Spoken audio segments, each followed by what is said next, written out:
So people get divorced for a lot of reasons. I think that the ones that we hear the most about are adultery, but I don't actually think that's even the most common. I think it is more commonly that people lose the ability to communicate with each other. So if one party feels like if they're frustrated or upset and they cannot talk to the other party about it, they can't talk to their spouse and say, hey, I don't like when you do this. That's what I see as most often leading to divorce.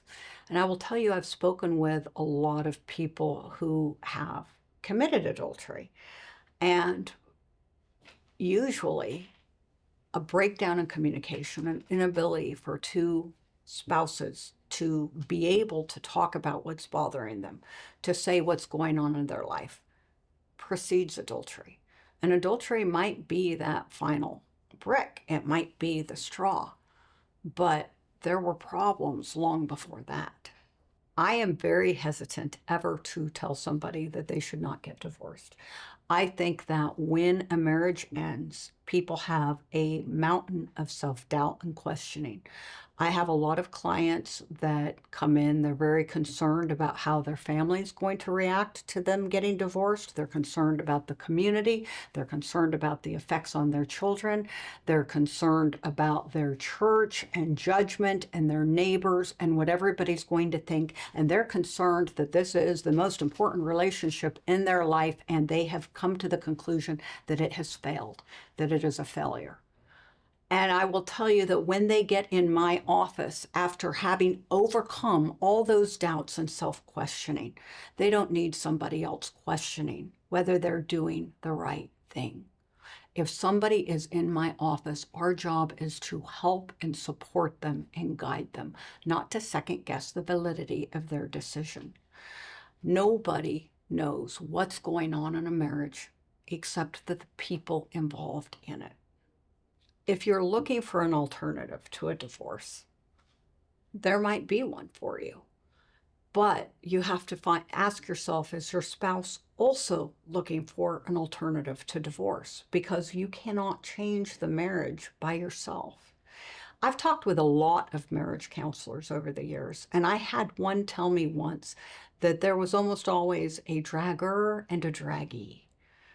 And in those situations, they didn't see the sessions as being very productive.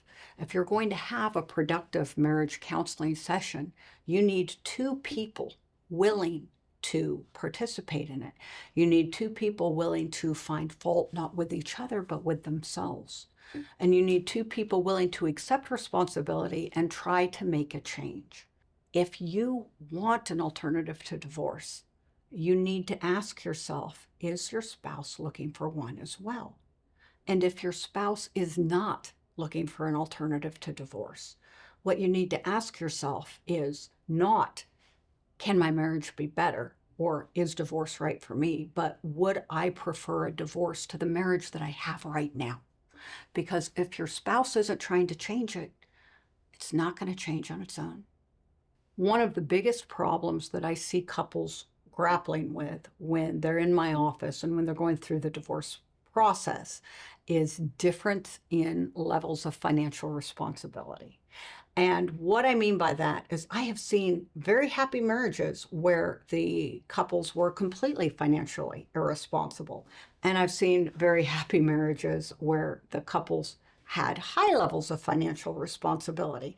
But where you get one party in a marriage that wants to be financially conservative and the other party in the marriage that is not willing to constrain their spending, not willing to live within boundaries, that is a problem that I see very frequently ending up with divorce.